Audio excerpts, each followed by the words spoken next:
നല്ല ഈ ഒരു പാട്ട് സെലക്ട് ചെയ്തപ്പോഴേ നമ്മളിങ്ങനെ ഒരു പവർ പാക്ഡ് പെർഫോമൻസ് ആണ് പ്രതീക്ഷിച്ചത്. ആ പ്രതീക്ഷിക്കാത്ത പെർഫോമൻസ് ആയിരുന്നു എന്നാണ് എന്റെ വിശ്വാസം. നിങ്ങളുടെയോ? അതെ അതെ, കുറച്ചും കൂടി ആവായിരുന്നു.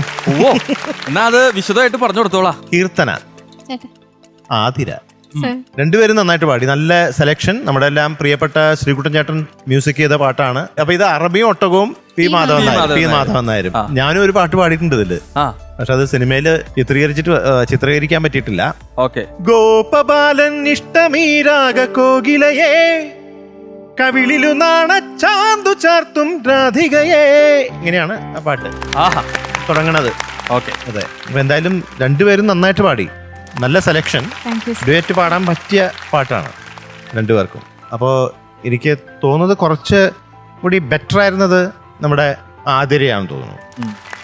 കീർത്തന ചില സ്ഥലത്തൊക്കെ ഒന്ന് ചെറിയ വലിച്ചിൽ ഫീൽ ചെയ്യുന്നുണ്ടായിരുന്നു. ഒരു കറക്റ്റ് ഗ്രൂവിൽ വരാത്ത പോലെ ചില സമയത്ത്. പിന്നെ ചില മൈന്യൂട്ട് ശ്രുതി പ്രോബ്ലംസ്. അപ്പോൾ അതൊന്ന് ശ്രദ്ധിച്ചാൽ മതി. Okay, all the best.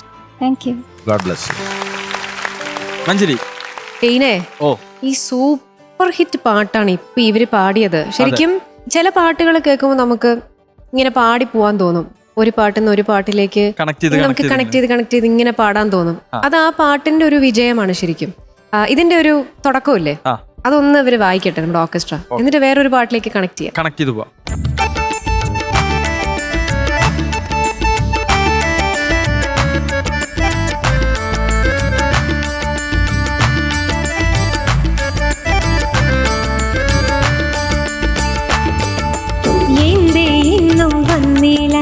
നിന്നോടൊന്നും ചൊല്ലില്ല, അനുരാഗം നീട്ടും ഗന്ധർവൻ, നീ സ്വപ്നം കാണും ആകാശത്തോ പെൺകിന്നരൻ.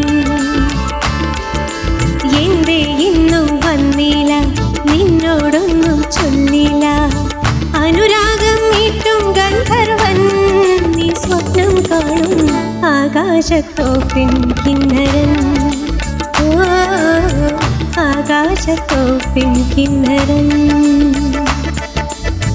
कजरा मोहब्बत वाला अखियों में ऐसा डाला, कजरा मोहब्बत वाला अखियों में ऐसा डाला, कजरे ने ले ली मेरी जान, हार मैं तेरे कुर्बान. दुनिया है मेरे पीछे लेकिन मैं तेरे पीछे, अपना बना ले मेरी जान, हाय मैं तेरे कुर्बान, हाय मैं तेरे कुर्बान, हाय मैं तेरे कुर्बान.